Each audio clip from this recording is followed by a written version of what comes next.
Hi అండి, నేను మీ మోహన్ని. ఈరోజు ఒక ఫ్రెండ్ ద్వారా ఒక పేరెంట్ నన్ను కలవటం జరిగింది. నీట్ ఎగ్జామినేషన్ వాళ్ళ అమ్మాయి రాసింది.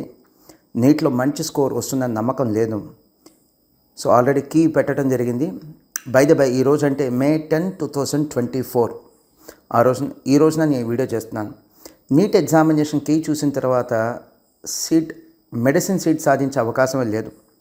ఇక ఉన్న రెండు ఆప్షన్స్ ఏంటంటే డొనేషన్ కట్టి ఓ ప్రైవేట్ మెడికల్ కాలేజ్లో అడ్మిషన్ తీసుకోవటం, లేకపోతే ఫారెన్లో ఎంబీబీఎస్ చదవటం, అబ్రాడ్లో ఎంబీబీఎస్ చదవటం. అబ్రాడ్లో ఎంబీబీఎస్ చదివిన తర్వాత మళ్ళీ ఇండియాకు వచ్చి క్వాలిఫైయింగ్ ఎగ్జామినేషన్ రాయాలి. ఆ క్వాలిఫైయింగ్ ఎగ్జామినేషన్ కూడా 100కి 100 మంది ఏం పాస్ అవ్వట్ల. 100కి నాకు ఎగ్జాక్ట్లీ గుర్తులేదంటే సబ్జెక్ట్ టు కరెక్షన్ ఒక 10-15 స్టూడెంట్స్ కంటే ఎక్కువ మంది పాస్ అవ్వట్ల. సో అబ్రాడ్లో ఎంబీబీఎస్ చేసిన తర్వాత మళ్ళీ క్వాలిఫైయింగ్ ఎగ్జామినేషన్ రాసి పాస్ అయితేనే వీళ్ళు ప్రాక్టీస్కి అర్హులు. So again subject to correction, ఎందుకంటే నేను ఆ ప్రొఫెషన్లో లేను కాబట్టి ఎగ్జాక్ట్గా నేను చెప్పలేను. Again subject to correction. So ఇలాంటి ఒక పేరెంట్ ఒక స్టూడెంట్ నన్ను వచ్చి కలిస్తే చెప్పాను, అమ్మా ఈ బైపీసీ మెడిసిన్ అన్డౌటెడ్లీ చాలా మంచి కోర్సెస్, అసలు మిగతా కోర్సెస్తో కంపేర్ చేయలేని ప్రొఫెషన్ ఇది. దేవుడి తర్వాత డాక్టర్ అంటారు, ఊరినే అనరు.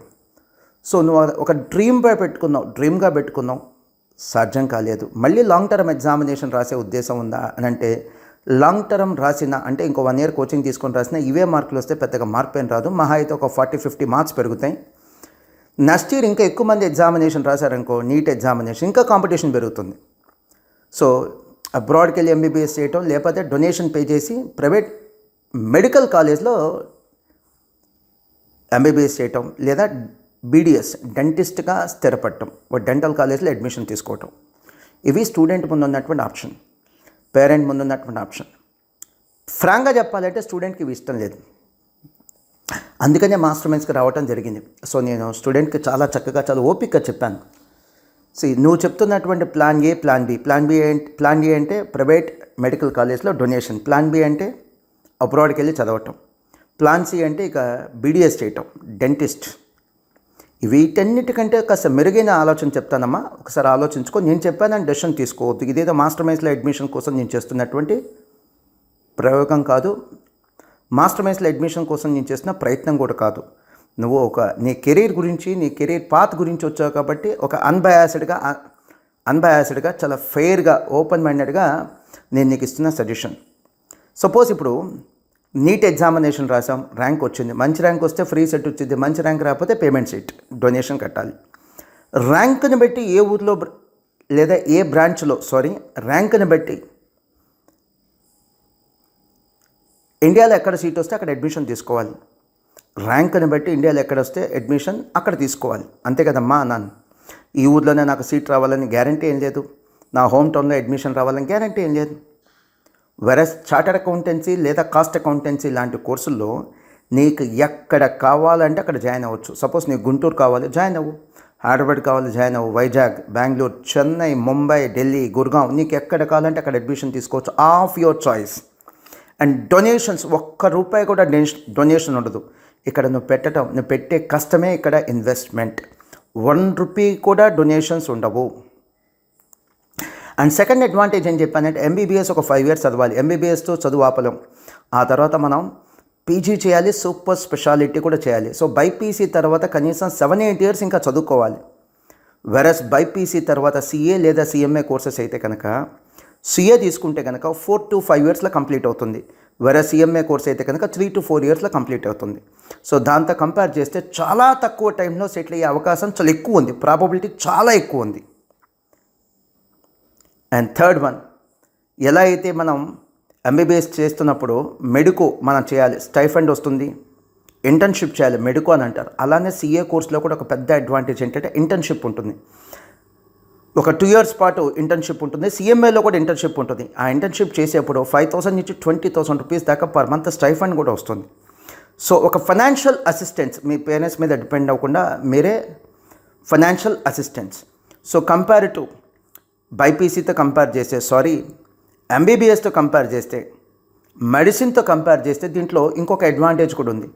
నీట్లో కట్ ఆఫ్ మార్క్స్ వస్తే సరిపోదు, పాస్ అయితే సరిపోదు, ర్యాంక్ వస్తే సరిపోదు, మంచి ర్యాంక్ రావాలి. వెరాజ్ సిఏ కానీ సిఎంఏ కానీ 3 stages ఉంటాయి. Foundation, inter, final. దీంట్లో జస్ట్ పాస్ అయితే చాలు, కట్ ఆఫ్ మార్క్స్ వస్తే చాలు. ఏ స్టేజ్లో కూడా పాస్ ర్యాంక్ రావాల్సిన అవసరం లేదు. ఏ స్టేజ్లో కూడా, ఫౌండేషన్లో కానీ, ఇంటర్లో కానీ, ఫైనల్లో కానీ ఎక్కడ కూడా ర్యాంక్ అనేది అవసరం లేదు. జస్ట్ పాస్ అయితే చాలు. Suppose being a girl student, తన హోమ్ టౌన్లో ఉండి చదువుకోవాలనుకుంటుంది. She's from Guntur. సో గుంటూరులో ఉండి చదువుకోవాలనుకుంటుంది. ఎంబీబీఎస్ చదివితే అది సాధ్యమా? ఎంబీబీఎస్ సీట్ ఎక్కడ వచ్చేదో తెలియదు, పీజీ సీట్ ఎక్కడ వచ్చేదో తెలియదు, సూపర్ స్పెషాలిటీ సీట్ ఎక్కడ వచ్చేదో తెలియదు. సిఏ తను ఎక్కడ చదవాలి అనుకుంటే అక్కడ చదువుకునే అవకాశం ఉంది. ప్లేస్ తన ఇష్టం, కోచింగ్ ఇన్స్టిట్యూషన్ తన ఇష్టం. సో బెంగళూరులో చదవాలా, చెన్నై, గుంటూరా, వైజాగ్, విజయవాడ, హైదరాబాద్, ముంబై తన ఇష్టం. ఏ ఇన్స్టిట్యూట్లో చదవాలి తన ఇష్టం. ఇది చాలా బిగ్గెస్ట్ చాయిస్ కదా, చాలా బిగ్గెస్ట్ అసెట్ కదా. అండ్ ఎంబీబీఎస్తో పాటు ఇంకొక డిగ్రీ కోర్స్ చేసే ఛాన్స్ కూడా లేదు. సిఏ లేదా సిఎంఏ అనేది డిస్టెన్స్ కోర్సెస్. ఇవి సిఏ లేదా సిఎంఏ కోర్సెస్ అనేది రెగ్యులర్ కోర్సెస్ కాదు, డిస్టెన్స్ కోర్సెస్. సో డిస్టెన్స్ కోచింగ్లో ప్రైవేట్గా చదువుకునేటువంటి కోర్సెస్, దీంతోపాటు రెగ్యులర్గా బీకామ్ లాంటి కోర్సెస్ కూడా చేయొచ్చు. సో డ్యూయల్ క్వాలిఫికేషన్ వచ్చే అవకాశం ఈ కోర్సులో ఉంది. అలానే ఎంబీబీఎస్ 2 years తర్వాత ఎంబీబీఎస్ ఆపేశారనుకో, ఏదో రీజన్స్ వల్ల. ఏంటి నీ క్వాలిఫికేషన్ అంటే ఇంటర్మీడియట్ బైపీసీ అని చెప్పాలి. సిఏ కానీ లేదా సిఎంఏ కానీ మిడిల్లో ఆపేసిన, సిఏ ఇంటర్ పాస్ అయ్యి చదువు ఆపేసిన, సిఎంఏ ఇంటర్ పాస్ అయ్యి చదువు ఆపేసిన, కార్పొరేట్ కంపెనీస్లో కావచ్చు, ప్రైవేట్ ఫైనాన్షియల్ ఇన్స్టిట్యూషన్స్లో కావచ్చు, ప్రైవేట్ ఆడిట్ ఫార్మ్స్లో కావచ్చు, ప్రైవేట్ అకౌంటింగ్ ఫార్మ్స్లో కావచ్చు, ప్రొప్రైటరీ కన్సల్ట్స్ కావచ్చు, పార్ట్నర్షిప్ ఫార్మ్స్లో కావచ్చు, ప్రైవేట్ బిజినెస్ కన్సల్ట్స్లో కావచ్చు, బిజినెస్ ఫార్మ్స్లో కావచ్చు, ఈ CA inter CMA inter pass అయిన చక్కటి అవకాశాలు, ఎనార్మస్ ఆపర్చునిటీస్. నేను చెప్పానని నమ్మద్దమ్మా, నువ్వు కూడా ఎంక్వైరీ చేసుకున్న తర్వాత అడ్మిషన్ తీసుకోమని చెప్పాను. చివరిగా 2 విషయాలు. సిఏ సిఎంఏ చాలా ఈజీ అని చెప్పి జాయిన్ అవ్వద్దు.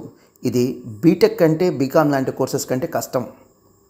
ఇది మెడిసిన్ లేదా ఐఐటి లేదా సివిల్ సర్వీసెస్ లాంటి ఎగ్జామినేషన్స్, అంటే ఐఏఎస్ ఐపీఎస్ లాంటి ఎగ్జామ్స్ కంటే చాలా ఈజీ. ఇక్కడ ర్యాంకులు తెచ్చుకోవాల్సిన అవసరం లేదు. జస్ట్ కట్ ఆఫ్ మార్క్స్ వస్తే చాలు, పాస్ అయితే చాలు. డొనేషన్స్ ఉండవు. అండ్ అతి తక్కువ సమయం బైపీసీ కంప్లీట్ చేసిన పిల్లలు కానీ, ఎంపీసీ కంప్లీట్ చేసిన పిల్లలు కానీ, సిఏ కోర్స్ అయితే 4 to 5 yearsలో పాస్ అవ్వచ్చు, సిఎంఏ కోర్స్ అయితే 3 to 4 yearsలో పాస్ అవ్వచ్చు. అతి తక్కువ ఖర్చు కూడా. సిఏ లేదా సిఎంఏ కోర్స్ అనేది మిడిల్ క్లాస్ ఫ్యామిలీస్కి వరం. అతి తక్కువ ఖర్చు కూడా. ఇక్కడ పెట్టుబడి ఏదైనా ఉందా, ఇన్వెస్ట్మెంట్ ఏదైనా ఉందా అంటే మీ కష్టం మాత్రమే, మీ డెడికేషన్ మాత్రమే. ఇక మాస్టర్ మైండ్స్లో జాయిన్ అవుతారా, ఇంకెక్కడైనా ఇన్స్టిట్యూట్లో జాయిన్ అవుతారా, మీ ఇష్టం. ఇది అవేర్నెస్ కోసం రిలీజ్ చేస్తున్నట్టు ఒక వీడియో. మాస్టర్ మైండ్స్ అయితే కనుక మార్చ్ నుండి ప్రతి మండే మనకి కొత్త బ్యాచ్ స్టార్ట్ అవుతూనే ఉంటుంది. సిఏ ఫౌండేషన్ కానీ, సిఎంఏ ఫౌండేషన్ కానీ. And by the by, CA CMA గురించి ఎందుకు మాట్లాడుకుంటున్నాం అంటే, దేశంలో అత్యున్నత ప్రమాణాలు పాటించే అతి కొద్ది కామర్స్ కోర్సుల్లో ప్రముఖంగా నిలబడేది, ప్రముఖంగా వినిపించేది సిఏ సిఎంఏ. సిఏ అంటే చార్టర్డ్ అకౌంటెన్సీ, సిఎంఏ అంటే cost and management accountancy. Pass అయిన వాళ్ళని సిఏ పాస్ అయిన వాళ్ళని చార్టర్డ్ అకౌంటెంట్ అంటారు, సిఎంఏ పాస్ అయిన వాళ్ళని కాస్ట్ అండ్ మేనేజ్మెంట్ అకౌంటెంట్ లేదా కాస్ట్ అకౌంటెంట్ అని అంటారు. మీకు ఐడియా ఉంటుంది, లాస్ట్ ఇయర్ 2023లో సుమారుగా 21 lakh స్టూడెంట్స్ నీట్ ఎగ్జామినేషన్ రాశారు. మెడిసిన్లో సీట్స్ ఉంది సుమారుగా 1,06,000 మాత్రమే. అంటే 5%కే ఛాన్స్ ఉంది. ప్రతి 100 మందిలో 5గురికే ఛాన్స్ ఉంది. ఏపీలో కానీ, తెలంగాణలో కానీ private schools, government schools each స్టేట్లో ఒక 50,000 స్కూల్స్ ఉన్నాయి. 50,000 స్కూల్స్ ఉన్నాయి. కానీ ఈచ్ స్టేట్లో ఒక్కో రాష్ట్రానికి మెడిసిన్లో సీట్స్ వస్తుంది, ఎంబీబీఎస్లో సీట్స్ వస్తుంది, సుమారుగా 4-5 వేల మంది మాత్రమే. అంటే ప్రతి 10 మంది స్టూడెంట్స్కి ఒక ఎంబీబీఎస్ సీట్ వస్తుంది. కాంపిటీషన్ చిన్న పొరపాటు చెప్పాను, ప్రతి 10 స్కూల్స్ కలిపి ఒక ఎంబీబీఎస్ సీట్ వస్తుంది. సో కాంపిటీషన్ ప్రతి స్టూడెంట్స్కి ఒక సీట్ కాదు, ప్రతి 10 స్కూల్స్ కలిపి ఒక సీట్. ఐ రిపీట్, ప్రతి 10 స్టూడెంట్స్, ఎవ్రీ 10 స్టూడెంట్స్కి ఒక సీట్ కాదు, ఎవ్రీ 10 స్కూల్స్ కలిపి ఒక సీట్. సో నిజంగా మీకు అంత కెపాసిటీ ఉంటే మెడిసిన్ చేయండి, బైపీసీ చేయండి, ఆల్ ద బెస్ట్. అంత కెపాసిటీ లేకపోతే డబ్బు వేస్ట్ చేసుకోవద్దు, స్ట్రెస్ తీసుకోవద్దు. హెల్త్ చాలా ఇంపార్టెంట్. గెలవలేని కాంపిటీషన్లో అసలు ఉండొద్దు. గెలవలేని కాంపిటీషన్ అస్సలు ఉండొద్దు. గెలిచే అవకాశం ఉన్న సిఏ, సిఎంఏ లాంటి కోర్సెస్కి వచ్చేసేయండి.